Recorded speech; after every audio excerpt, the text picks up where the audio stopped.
asalaamaaleykum mbokki téléspectateurs yi yéen ñi safoo seetaan seen YouTube bii di Like Vision dal leen jàmm seen 6e numéro émission bii di Agora tey ñu ngi fi nga xam ne moom mooy Déni Malick Gueye bokk ci commune de Diamniadio li ñu waxtaane tey du dara lu dul wàllu politique mais tey dafa am benn thème bu particulier bu ñu mettre en place muy quel rôle pour la crème intellectuelle pour les locales 2022 ñu dalal ci Abdou Aziz Mbengue ñu bàyyi la nga nuyoo. Merci Gora Sylla maa ngi lay remercier bu baax ci invitation bi di remercier sa collaborateurs yi di leen sargal ci liggéey bu rafet bi ngeen di def au niveau des médias et en particulier au niveau de la communication de Diamniadio ñoo ngi leen ci encourager di leen remercier lu bëree bëri di kontaan nit trop tey ci li ngeen ñu invité ci seen émission bi di Agora. merci mbokk yi yéen a ko gisandoo ki ñu dalal mooy kan mooy Abdou Aziz Mbengue ku ko xamul tamit dégg na ko nekk acteur de développement bokk ci ñi nga xam ne tey ñu ngi contribuer pour la bonne marche de notre communauté par le biais li nga xam ne moom mooy volet social mais également par la création d'emplois peut-être loolu dinañ ci ñëw mais tey li nga xam ne moom moo sabab waxtaan bi du dara lu dul politique tey nga nekk ndaw nekk ci commune bi bokk ci ñi nga xam ne tey mënuñ tudd la jeunesse te duñ la tudd tey nan nga mën a analyser li nga xam ne moom mooy environnement politique bu Diamniadio. waaw merci bien Gora environnement bi je pense que neex na analyser dañu seetlu ne bu njëkk politique ñii di def politique politique de tous les jours bokk ci ay parti politique rek ñoo yore parti yi ñu jëm ci échéance yoo nga xam ne yi foog nañ ne du ne rek parti politique yi ñoo war a accaparer la politique dans la commune ñu foog ne kenn ku ci nekk am nga ci wàll yaa xam góor nga yaa xam jigéen nga yaa xam maçon nga yaa xam menuisier nga yaa xam chômeur nga yaa xam commerçant nga yaa xam tailleur nga loo munti doon yaa xam it acteur de développement nga wala intellectuel nga ñëpp war nañ ci bay seen wàll bañ a bàyyeeti rek terrain politique bi ak politiciens yi nga xam ne ñoo bokk ci ay parti politique ko donc tey par exemple da nga jàpp ne bon nit ñi ñu ngi doxal mais pour yow c'est le moment ñi nga xam ne am nañ ay lijaasa am nañ ay domaine de compétence ci tey ay réew yi reconnaître nañ par exemple seen xarañte ñoon tey pour yow il est temps ñu ñëw au niveau de Diamniadio bokk ci ñi nga xam ne dañuy changer la donne. waaw loolu moom j'en appelle de tout dama koy damay woote population Diamniadio yëpp woo les jeunes yi nekk Diamniadio yëpp ak foo munti doon ñoo xam ne suñu dëkk bi ñoo ko mun a développer kenn ku ci nekk am nga foo amee xarañteef kenn ku ci nekk am nga foo amee ay compétences kenn ku ci nekk am nga ci loo mane ñun ñëpp nag bu ñu boolee suñu ay forces dañuy ndal non seulement dañuy am nañ ay compétences individuelles mais dañuy am lu ñuy wax compétence collective.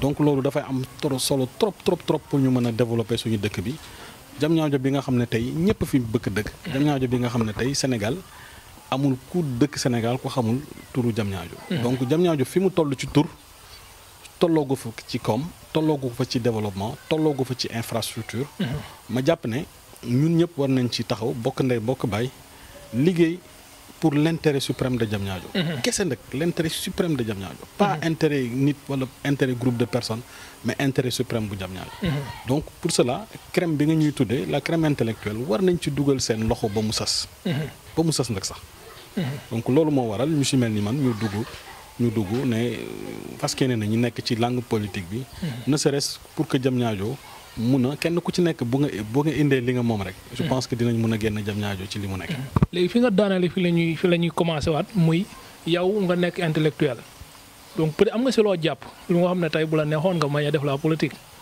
mais tey lan moo la gën a motiver par exemple pour nga ñëw ne da ngay bokkaat si nit ñi nga xam ne ñooy redresser la situation chaotique de Diamniadio noonu laa ko mën a tuddee. waaw constat bi mooy ñun ñëpp lu ñu constaté que dañu bàyyi l'espace politique bàyyi ko ak ñi nga xam ne ñoom la ñuy tudde ne ñoo nekk ci parti politique yi ñoom ñoo am jot alors ñun bu ñu seetaanee lépp dafay tombé waat ci ñun j'ai dit li waral situation bi yëpp mooy constat bi mooy nit ñi dañuy seetaan rek sama yoon nekku ci non kooku ànduma ak moom non du ma def nii non du ma def nale en certain moment il faut prendre ses responsabilités et dire je peux contribuer pour le développement de la commune naka en essayant ñun ñëpp kenn ku ci nekk ci li nga mën ñu indi ko boole ko pour que Diamniadio mun a génn ci li mu nekk ñu bañ a bàyyi rek les politiciens ñi nga xam ne ñoo bokk ci parti politique di ci yëngu tout H24 ñu bañ leen a bàyyi ñoom ak suñu dëkk bi rek ñu yore ko quoi. parce que ñun kenn ku ci nekk wax naa la ko dëkk boo dem. quartier boo dem ci Diamniadio. di nga fa génne ay nit yoo xam ne ñoom kenn soo leen consulter di nga xam ne ñii war nañ mën développer dëkk bi. mais ñooñu dañuy toog seetaan te je pense que loolu moo waratul nekk kenn ku ci nekk am nga compétence kenn ku ci nekk am nga ci loo mën nañu boole compétence individuelle yooyu mu nekk une compétence collective. pour intérêt suprême bu Diamniadio. donc mbokk yi yéen a ko déggandoo nee na tey dafay def appel bu nga xam ne képp ku nga xam ne yaa ngi Diamniadio ak si lépp looy yëngu nga nekk intellectuel nga nekk ouvrier ak lépp loo domaine de compétence bépp boo mën a am il est temps nga ñëw bokk sur la masse bi nga xam ne dañuy fas yéene redresser la situation au niveau de la commune de Diamniadio donc loolu pour nga amal ko tamit ma jàpp ne nekkul da nga koy def de façon individuelle donc tey peut-être di nga ñëw si loolu. création benn mouvement bu nga xam ne moom lañ tuddee Diamniadio nouvelle vision ñu gis la nga fës ci loolu donc tey est-ce que mën nga ñëwaat ci loolu parce que nit ñi nee nañ c'est juste benn slogan bon c'est pas une réalité mais c'est juste benn slogan donc tey noo ñu koy mën a expliquer décortiquer ko ba tey ñi lay seetaan xam exactement lan moo nekk projet de développement bu Diamniadio nouvelle vision bi nga xam ne ci nga bokk. jërëjëf Gora loolu sawar naa ci tontu trop xam nga Diamniadio nouvelle vision soo xoolee. ni ñu démarré en 3 mois moins de 3 mois gis nga bi ñu lancé suñu mouvement bi ñoo ngi def lancement officiel bi le 8 août. Le 8 août cela veut dire que amaguñ 3 mois. mais c'est devenu une force politique incontournable ci Diamniadio. xam nga lu tax on a mis la stratégie de communication et ensuite dañu dem ci quartier yëpp discuter ak ñi nga xam ne c'est des porteurs de voix ak ñi nga xam ne am nañ xam-xam am nañ xalaat xeebuñu kenn ñu dem ci góor jigéen mag ak ndaw. conscientiser leen ci loo xam ne lii ñoom am nañ ci conscience. mooy que il faut que ñun Diamniadio suñu bëggee Diamniadio développer il faut kenn ku ci nekk dugal ci loo xam il faut kenn ku ci nekk participer ci. donc xam nga loolu boo ciy wootee dafay yomb nga convaincre nit ñi. dafay yomb lool nga convaincre nit ñi. parce que dañ ne ñun demuñu dans Diamniadio nouvelle vision pour aller chercher un emploi. yàlla may nañ ko. demuñu ci nouvelle vision pour mën a am ay weccit yu ñu am pour construire une maison yàlla may nañ ko. demuñu aussi pour wut tur yàlla may nañ ko te ku ñu xam aussi xam ne bi ñu juddoo màgg ba léegi ci lépp luy développement rek la ñuy yëngatu. lépp lu mën a suqali askan bi ci la ñuy yëngatu. lépp lu mën a indi jeunes yi ñu mën a gëm seen bopp. gëm seen bopp ci loolu lañ mës a yëngu. donc comme dañ ko doon wax léegi dañ koy jëmmal. jëmmal bi mooy woo ñi nga xam ne ñoo war a ànd. woo Diamniadio yëpp nag yëpp sans exception sans exclusion. ñu ñëw ñu bokk ndey ak bàyyi ci liggéey bi mooy bu ñu seetaanee rek politiciens yi du sotti. wax naa leen ne Diamniadio am na tur mais il faut que kenn ku ci nekk dugal ci sa loxo. parce que dañ gëm ne une commune wala un conseil municipal c'est certes un maire ses adjoints mais aussi c'est des commissions qui sont très fortes c'est des ressources humaines derrière qui sont très fortes. yi nga xam ne ñoom ñoo mën a indi développement bi gëm naa ne du rek maire kese sa personne prise individuellement. moom mën a développer commune mais ñi ànd ak moom ñi koy conseiller ñi nga xam ne ñoom lañ jox ay commission pour ñu mën a mobiliser la manière la plus maximale les ressources de cette ville. donc loolu moo ñu sabab ne est-ce que slogan la wala loolu non je pense que tey man je viens d'une réunion j'étais extrêmement toujours damay gën di kontaan. su ma xoolee tey réunion bi ma jógee dans le cadre de cette Diamniadio nouvelle vision ma xool vraiment nit ñi fa nekk. lay sa yaram dafay daw Gora. am na ñoo xam ne ñii Diamniadio xamuñu leen. am na ñoo xam ne ñii xalaatuñu sax ne Diamniadio am na yooyu compétence. mais soo toogee ci suñu biir Diamniadio nouvelle vision boobu di nga gis ne am na une crème bu nekk ci Diamniadio. boo xam ne bii suñ ko exploité mun naa jur dara mun naa indi dara pour cette commune.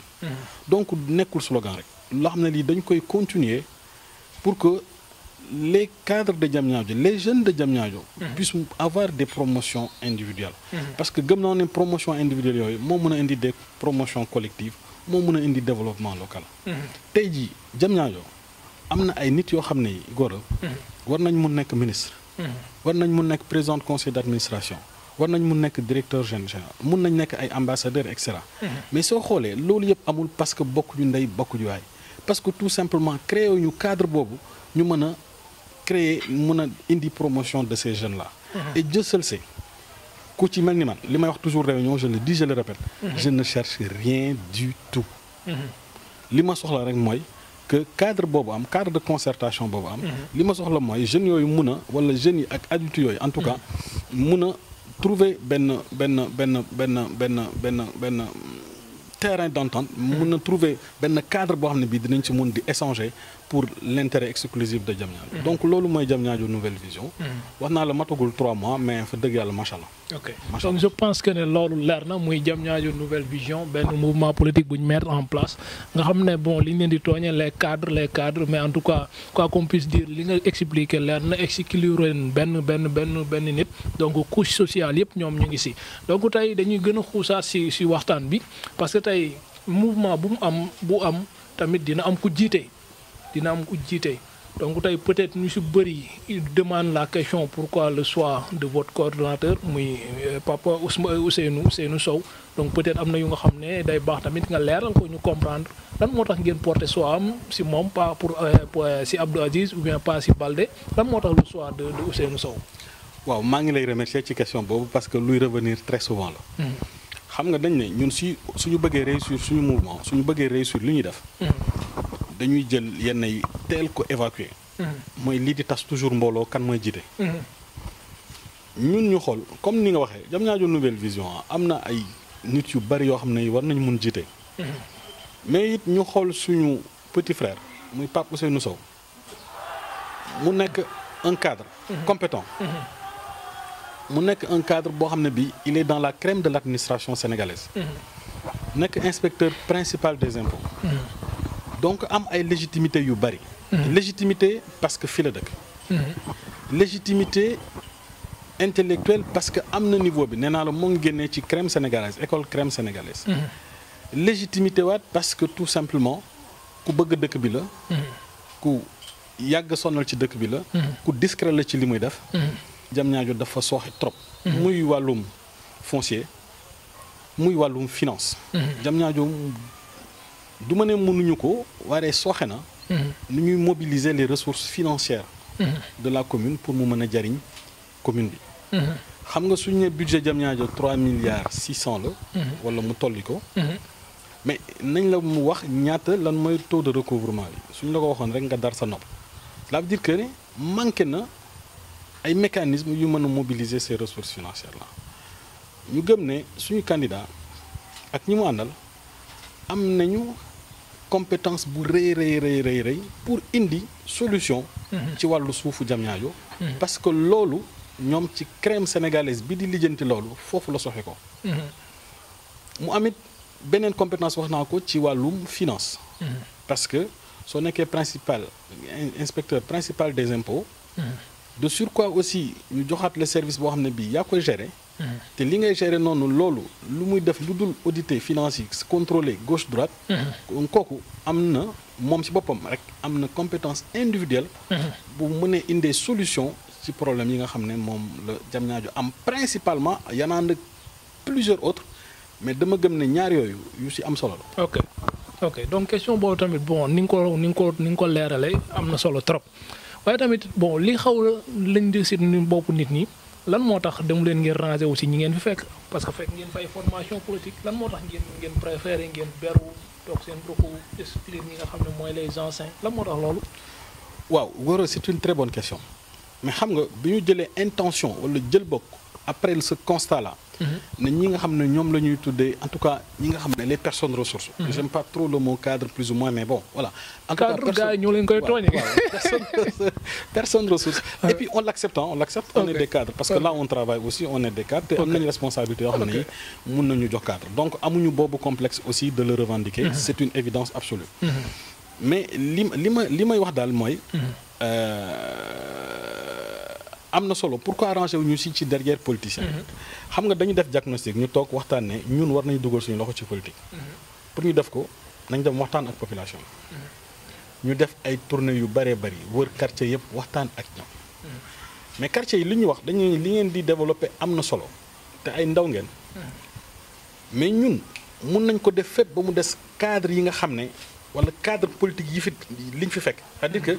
schéma politique yi fi nekk mënuñu ànd ak yéen ci noonu ci loolu mënuñu ànd ak yéen ci schéma politique yi fi nekk actuellement soo leen gëmee seen bopp dem leen soo leen gëmee seen bopp dem nañ te gëm nañ suñu bopp xam nga gëm nañ suñu bopp de telle sorte que moo tax tey ñu poser candidature parce que nit ñi population yi ñoo nañu li ngeen di wax am na solo li ngeen di woote am na solo mais ñoom gëmuñu ne lii fi nekkoon cadre bu mu mënti doon wala politicien bu mu mënti doon wala politique bu mu mënti doon ñoom du ñu gis seen bopp ci loolu suñu gëmee suñu bopp nañu demal suñu bopp donc loolu moo waral ñu teg suñu dënd ne ñu nit war nañ mun a participer au développement de cette commune fu force nekk fu compétence nekk ci commune bi nañ ko jëli fu boroom xam-xam nekk ci commune bi nañ ko jëli pour que ensemble ñu mën a def Diamniadio nouvelle vision. donc mbokk yéen ñuy seetaan ci émission bii di Agora seen 6e numéro ak Like Vision votre portail d'information juste et clair ñu ngi fi nga xam ne moom mooy Déni Malick di dalal Abdou Aziz Mbengue nekk acteur de développement nekk ci mouvement bi nga xam ne moom mooy Diamniadio nouvelle vision li ñuy waxtaane mooy quel rôle pour la crème intellectuelle de Diamniadio ci local yi nga xam ne moom la ñu dëgmal donc dañuy ñëwaat tamit ci seen politique de massification parce que tey mënoo leen juddu 3 mois ñu dawal 3 mois ak quelques jours après ngeen bëgg laaj maire yi est-ce que yéen sonn ngeen bu baax seen population bi nga xam ne ñoo nekk derrière vous ñu leen koy assurer.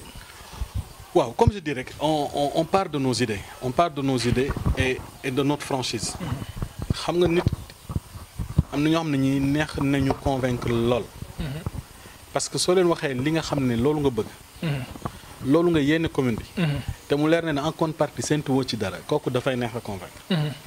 donc Dieu seul sait que Gora ma profiter rek seen antenne bi remercier population Diamniadio ni ñu accueillir. il y a pas un seul jour où amuñu ay adhésion massive xam nañ nag ne politique terrain glissant la xam nañ ko bu baax a baax. xam nañ ne les réalités d'aujourd'hui mën na bañ nekk les réalités de demain. xam nañ ne les réalités peuvent changer même le jour du vote ou la veille du vote xam nañ loolu. xam nañ ne y a des alliances stratégiques qui vont s'ouvrir xam nañ loolu. xam nañ bu baax a baax ce qui peut nous faire gagner des points et ce qui peut nous faire perdre des points. mais dama ne s'il y avait des objectifs un des objectifs est atteint maanaam que Diamniadio ñu mën a regrouper ci benn cadre boo xam ne bi mun nañ échanger pour trouver des solutions pour l'intérêt suprême de Diamniadio. beneen bi c'est aller bala nga naan naam ne fa. li ma gëm rek mooy pour ñu mën a développer cette commune il faut ñu nekk ci instance de décision yi instance yooyu moo waral xëy na ñu beru mënoon nañ ko def ci feneen suñu intention mënoon na ñu bokk ci feneen am fa ay responsabilité jéem a développer loolu mais xam nga aussi soo fekkee yenn organisation yi ak ni muy structuré woo ak ni mu mel dafay jafe lool nga mën a indi un changement parce que li koy waral mooy kenn ku ci nekk sa intérêt bopp rek ngay tax jóg. C'est pourquoi ñun pour élaguer ça on a tout de suite dit à notre première rencontre de manière unanime moi-même qui ai proposé ne c'est Vieux qui sera le président du mouvement et tout le monde l'a accepté amul est-ce que si cela non ba tey ji ma lay wax nii Gora on dit képp ku ñëw tu es le bienvenu li nga yellool mun ko mu nekk sa compétence loolu lañ lay jox. donc kii fi ñëw tey ak kii fi ñëw suba ak ñi ko créé ñooy yem. donc loolu lu am solo la massification ça se fait. wax naa tout keroog bi ñuy def lancement bi ne. am na ñoo xam ne ñu mën nañu leen tudd. am na ñoo xam ne ñu mënaguñu leen tudd. mais daal ça avance à très grands pas. ok dem rek on a eu des adhésions. extrêmement importantes. yoo xam ne yi ñëw nañ ci nouvelle vision Diamniadio. ok extrêmement importantes là je dirais. je laisserai le président du mouvement bu ko waree déclarer mu déclarer ko. mais j'ai dit encore une fois de plus pour faire le maillage de cette commune il va falloir développer des stratégies quartier par quartier même à l'intérieur des quartiers koñ yi sax am na stratégie boo fa mën a développer pour indi nit ñi. je pense que loolu am na ñu xarañ ci ñun ñoo xam ne ñii ñoo ngi liggéey ci loolu pour mën a def le maillage. il suffira pas d'aller comme ni ñu ko waxee rek dem jëli les intellectuels rek ne leen kaay leen yéen li mais non koñ bu nekk am na ay réalités. koñ bu nekk am na ay personnes ressources koñ bu nekk ci personne ressource boobu ak réalité am yooyu la ñuy sukkandiku pour faire adhérer nit ñi ci mouvement bi quoi. te yàlla ak ñu ciy dimbali boobu ba léegi ñoo ngi ciy sant yàlla lu bëree bëri. ok donc léegi li nga xam ne tamit di nga ko leeral mooy par exemple est-ce que jotul est-ce que xalaatuloo leen mënoo leen woon bàyyi ba si kanam lan moo tax ngeen bëgg a précipiter les choses ne si local yi nii rek ngeen ma bëgg a def li ngeen bëgg a def maanaam si ngeen ko mën def lan moo tax xaarul leen ba yeneen échéance parce que seen formation ni ñu formé mouvement bi ak ni ñu dawale 3 mois ñu bëgg a laaj maire yi donc est-ce que tamit bon ban message ngay lancer population yi pour ñu comprendre pourquoi cette précipitation. waaw xam nga bu ñu nee élection locale dafa am solo trop. On va choisir une équipe buy diriger commune bi pour 5 ans. gis nga 5 ans yooyu je prends rek un exemple événement sportif yi gën a ngand ci Sénégal. Diamniadio lay xewee. ne serait-ce que ça. war na tax ñu préparer ko tout de suite. ensuite l'avenir se prépare aujourd'hui. li may bañ ñu koy tudd naan ils sont encore jeunes mënoon nañ xaar moi j'ai 50 ans donc je suis plus jeune. vieux Pape Ousseynou Sow nekk le président du mouvement nekk notre candidat on nous dit qu'il est jeune mais les gens oublient que non seulement il a été chef de service impôts et domaines de Rufisque, une ville très compliquée et très complexe qui abrite le pôle urbain entre autres. Il a aussi été chef de service au niveau de Guédiawaye impôts et domaines. Guédiawaye aussi nekk une ville extrêmement contestataire. Donc de promotion en promotion c'est quelqu'un qui en termes de compétences managériales mënoo ko am dara loo ko wax. Ce qu'on cherche dans ces genres de choses là mooy nga am compétence technique am compétence managériale compétence technique liée au métier wax naa la sànq ne c'est un inspecteur principal des domaines donc am na compétence technique bu ko wan ne les domaines yi nga xam ne ñoom la ñu confier maire yi am na ci xam-xam. am na compétence managériale parce que il a dirigé des services de l'État. ba nit nag soo amee compétence technique am compétence managériale war nga mun jiite lépp. beneen bi mooy ñi nga xam ne ñooy ànd ak moom mais kenn ku ci nekk bu la décliner sa CV nga ne kii mun na participer au développement. et ce sont pas des novices si dara nag nekkuñu ay novices si dara c'est des gens yi nga xam ne ils ont toujours géré ils ont toujours dirigé. donc ñooñu nekkuñu novice surtout li nga xam ne nag fi la ñu juddoo yaroo fi màgg bi xam Diamniadio depuis 50 ans ñu xam Diamniadio naka la bi mu amagulee courant bi mu amagulee ay tali bi mu amagulee ndox bi mu amagulee lycée bi mu amagulee marché bi mu amagulee stade et cetera on a vu naka la Diamniadio avancé. je le dis en toute sincérité soo jëlul considération politicienne. nouvelle vision est devenue une réalité. et j'en profite encore pour lancer un vibrant appel. na nit ñi ñëw ñu liggéey ci quoi. kenn ku ci nekk am nga ci sa place. place bi nga ci am na nga ko ñëw jël na nga ñëw contribuer. ok peut-être que li ñuy def boobu ba léegi am na lu ci baax am na lu ci bon mais li ci bon am na ñu nekk ci biti ñu ko mën corriger on les appelle. li ci baax ñu continuer ensemble développer. ok c'est le cri de cœur. d'accord mbokk yi yaakaar naa dégg ngeen ni wax ci li nga xam ne moom mooy projet de développement bu Nouvelle Vision décrire na également lan mooy seen tey objectif bis bu nga xam ne dinañ jël li nga xam ne mooy collectivité locale bu Diamniadio fan lañ ko bëgg a yóbbu fan lañ ko fekk ak fi ñu ko bëgg a yóbbu loolu yëpp daanaka leeral nañ ko ak nan lañ fas yéenee liggéey bi nga xam ne moom lañ naal pour Diamniadio bu jëm sa kanam donc lu ñu dese ci ay waxtu bëriwul xanaa dañ lay bàyyi rek nga wax sa dernier mot ak par exemple bon ban message ngay lancer à l'endroit des militants et sympathisants du mouvement. jërëjëf Gora te remercier une fois de plus ci liggéey bu rafet bi ngay liggéey te émission bi taxul moo wax ko on estime ak di remercier équipe bi ngay yore liggéey bu am solo bi ngay def ça montre encore une fois de plus que Diamniadio am na ay compétences ci wàllu di lancer un appel à toute la population de Diamniadio di lancer un appel particulier population Dénima liggéey yëpp ne le plus dur va démarrer. Mais de manière stratégique, bëgguñu woon commencer def du porte-à-porte dans les maisons, on va le faire. On attendait yenn alliance yi comme alliance yooyu leer nañu ne ñooñu dañuy liggéey ak ñun donc communication bi dina yomb. ma leen di wax ne seen doom seen pap seen xarit seen jarbaat moo leen di lancer un appel pour ñëw jàppale ko ci loolu mu sumb pour loolu mu sóobu seen doom Abdoul Aziz Mbaye moo leen di def appel pour ngeen ñëw jàppale ko ci liggéey boobu di ci remercier ñi nga xam ne aussi ñoo njëkk jëm mouvement bi au niveau de Den c'est mon jeune frère Baye Faye Ciss. C'est mon jeune frère Daouda. C'est des jeunes extrêmement hyper engagés. nga xam ne dëgg yàlla ñi gën a ñi njëkk gëm mouvement bi ci lañ bokk ñu njëkk bungu ci lañ bokk. bi ma terminé sans ci lancé daal ñu naka ci jàmm ak salaam. élection yi bëri na ay candidats mais lépp lu ñu xam ne ñëpp jam ñaajo la ñuy liggéey. ñu def ko ci jàmm ak salaam. def ko ci respect j'insiste là-dessus. bañ a saagante bañ a waxante lu ñaaw. kenn ku ci nekk am nga programme boo défendre am nga candidat boo yëkkati nañu yem ci loolu. bañ ci rax lu ñaaw bañ ci rax violence. ku ci nekk. am nga maturité boo mën a choisir sa candidat. yàlla nañ ci yegg ak jàmm ak salaam. di leen remercier bu bëree bëri. Alors, merci Abdou Aziz Mbeng d'avoir répondu présent à notre invitation. Merci à tout le monde. Ñëpp ñi nga xam ne ñu ngi doon suivre seen YouTube bi di Live Vision, votre portail d'information juste et clair. te lii lañ leen indi loon seen 6e numéro émission bi di Agora ñu doon waxtaanee local 2022 quel rôle pour la crème intellectuelle dalaloon ci monsieur Abdou Aziz Mbeng nekk ci mouvance bi nga xam ne mooy Diamniadio Nouvelle Vision. di remercier toute l'équipe de Live Vision, caméraman yi, preneur de son et assistant yéen ñëpp di leen jox rendez-vous à très bientôt. Ici c'est Live Vision, votre portail d'information juste et clair.